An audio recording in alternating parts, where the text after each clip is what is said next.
દાહોદના 6 વર્ષની નિર્દોષ બાળકી સાથે થયેલી અત્યાચારી ઘટનાને લઈને પોલીસે 1700 પાનાની ચાર્જશીટ કોર્ટમાં રજૂ કરી. 6 વર્ષની નિર્દોષ બાળકી સાથે થયેલી અત્યાચારી ઘટના સમગ્ર સમાજમાં વ્યાપક નારાજગીનો વિષય બની છે. શાળાના આચાર્યએ જે બળજબરીથી ઘટનાને અંજામ આપ્યો એ વિશે આરોપી ગોવિંદ નટ વિરુદ્ધ પોલીસે માત્ર 12 દિવસમાં 1700 પાનાની ચાર્જશીટ તૈયાર કરીને જવાબદારીપૂર્વક ઝડપી પગલાં લીધાં છે, જેમાં 150 સાક્ષીઓના નિવેદનો અને 65 પ્રકારના વૈજ્ઞાનિક પરીક્ષણોનું સંકલન છે. FSLના પુરાવા સહિતની વૈજ્ઞાનિક પદ્ધતિઓ જેમ કે એપિથેરિયલ ટેસ્ટ દ્વારા પુરાવાઓ એકત્ર કરીને આ કેસને બાળકીના પરિવારને પૂરેપૂરો ન્યાય પ્રાપ્ત કરવાની દિશામાં મજબૂતી આપવામાં આવી છે. આ ઘટનામાં દાહોદ જિલ્લા પોલીસ અને ગુજરાત રાજ્યની પોલીસની આટલી ઝડપી અને પ્રશંસનીય કાર્યને બિરદાવવા યોગ્ય છે, કારણ કે તેમણે દ્રઢ અને ઝડપી તપાસ સાથે આરોપી ગોવિંદ નટને કાયદાકીય દ્રષ્ટિએ નીચલી કોર્ટથી સુપ્રીમ કોર્ટ સુધીના તમામ સ્તરે ગોવિંદ નટને દોષી પુરવાર થાય એ માટેના તમામ ડોક્યુમેન્ટ પોલીસે ભેગા કરી 1700 પાનાની ચાર્જશીટ કોર્ટમાં રજૂ કરી છે, જેથી કરીને આરોપી સુપ્રીમ કોર્ટમાં જાય તો પણ એને માટે કોઈ રાહત ન મળે તે સુનિશ્ચિત કર્યું છે. રિપોર્ટર દીપક રાવલ, મધ્ય ગુજરાતનો અવાજ ન્યૂઝ, દાહોદ.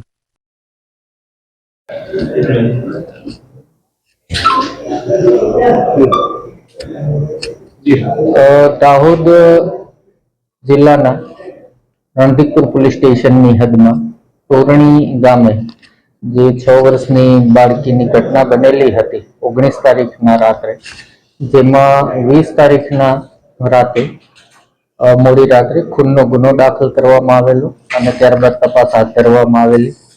ત્યારબાદ ગુનાને ડિટેક્ટ કરી અને આરોપી ગોવિંદ નટનાઓની ધરપકડ કરવામાં આવેલી. આ બાબતમાં દાહોદ જિલ્લા પોલીસ યોગ્ય તપાસ થાય, ઊંડાણપૂર્વક તપાસ થાય અને સમયસર તપાસ પૂર્ણ થાય તે માટે એક તપાસ માટે એક ટીમની રચના કરવામાં આવેલી, જેમાં 4 ડીવાયએસપી, 4 પોલીસ ઇન્સ્પેક્ટરો અને 2 PSI સામેલ હતા.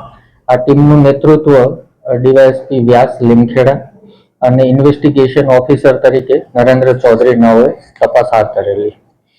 આ તપાસમાં આ અધિકારીઓ ઉપરાંત આશરે 300 જેટલી પોલીસ અલગ અલગ કાર્યોમાં અલગ અલગ રીતે જોડાયેલી હતી અને 12 દિવસની મર્યાદામાં આશરે 1700 પાનાનું એક મજબૂત ચાર્જશીટ નામદાર કોર્ટમાં કરી દેવામાં આવ્યું છે.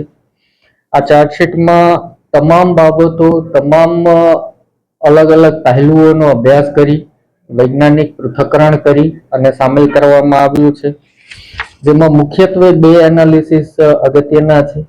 જે સ્કિનના એપિડર્મિક લેયરમાં જે એપિથેલિયલ સેલ્સ હોય છે એ સેલ્સના DNA નું એનાલિસિસ ગાંધીનગર ફોરેન્સિક લેબ દ્વારા કરવામાં આવેલું છે. આ એકદમ ડીપમાં ડીપ જે એનાલિસિસ હોય એ એનાલિસિસ ગાંધીનગર ફોરેન્સિક લેબોરેટરી દ્વારા કરવામાં આવ્યું છે. એ ઉપરાંત ક્રાઇમ સીન જે હોય એ ક્રાઇમ સીનનું સાયકોલોજીકલ ફોરેન્સિક એનાલિસિસ પણ આ કિસ્સામાં કરવામાં આવેલું છે, જેમાં ક્રાઇમ સીનની વિડીયોગ્રાફી, ડ્રોનથી આખા એરિયાની એ ક્રાઇમ ટાઈમ દરમિયાનની વિડીયોગ્રાફી, એ સમયને અનુરૂપ વિક્ટિમોના વિડીયોગ્રાફી સ્ટેટમેન્ટો, આરોપીના વિડીયોગ્રાફી સ્ટેટમેન્ટો, ઓરલ જે ડોક્યુમેન્ટ હોય છે આ તમામને સંકલિત કરી અને ગાંધીનગર ફોરેન્સિક લેબ દ્વારા એક આખો detail crime scene psychology report અને ક્રિમિનલ સાયકોલોજી રિપોર્ટ પણ અમને પૂરો પાડવામાં આવ્યો છે.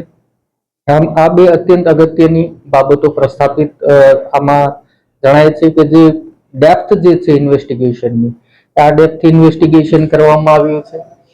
આ તપાસ દરમિયાન 150 થી વધારે સાહેદોને ચકાસવામાં આવ્યા છે અમારા મારફતે અને રાજ્ય સરકારની મંજૂરીથી સ્પેશિયલ પબ્લિક પ્રોસિક્યુટર તરીકે શ્રી અમિતભાઈ નાયરનાઓની નિમણૂક કરી દેવામાં આવેલી છે.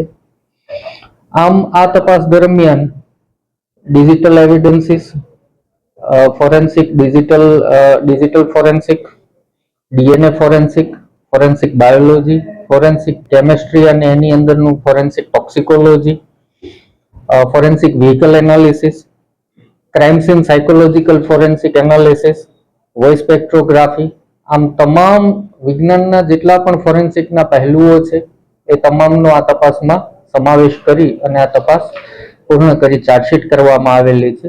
આ ચાર્જશીટમાં જે 103 મર્ડર માટેની કલમ તો હતી જ, એ ઉપરાંતની તપાસ દરમિયાન ઉમેરાયેલી કલમો છે BNS 66, 65(2) જેમાં મૃત્યુદંડ સુધીની સજાની જોગવાઈ છે, 64(2)F, 238, 127(2) અને પોક્સો એક્ટની કલમ 6 મુજબ ચાર્જશીટ કરવામાં આવ્યું છે.